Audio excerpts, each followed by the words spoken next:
السلام علیکم۔ دیکھو اگلا جو موضوع ہے یہ زخم پکانے کے لیے ایک ایسا زخم ہوتا ہے، وہ ایسا یعنی کہ پھوڑا سا بن جاتا ہے کہ پکتا نہیں ہے، اس کے اندر پیپ نہیں پڑتی، اس کا منہ نہیں بنتا، تو اس کو پکانے کے لیے اس میں درد بھی بڑا شدید ہوتا ہے۔ تو اس کو پکانے کے لیے ایسی پولٹس ہمارے اکابرین نے ہمیں بتائی ہے کہ فوراً درد بھی بند ہو جاتا ہے اور صبح سے شام تک ماشاءاللہ پھوڑا جو ہے پک کے اس کے پیپ نکل جاتی ہے۔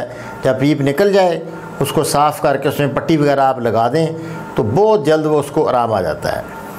تو وہ چند چیزیں یہ ہیں، آپ یہ نوٹ کر لیں انشاءاللہ۔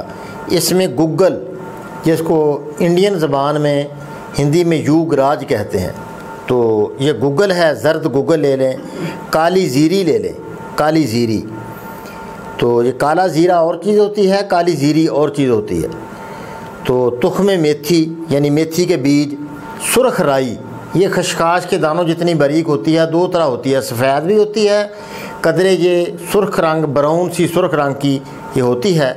زعفران کے برابر یہ صابر رحمۃ اللہ علیہ فرمایا کہ کام کرتی ہے۔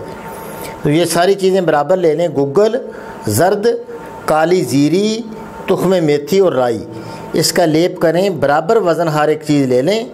تو اس کی پلٹس سی بنا کر باریک کر کے اس کے اندر تھوڑا تیل بھی ڈال لیں، آٹا بھی تھوڑا سا ڈال لیں تاکہ جڑ جائے آپس میں۔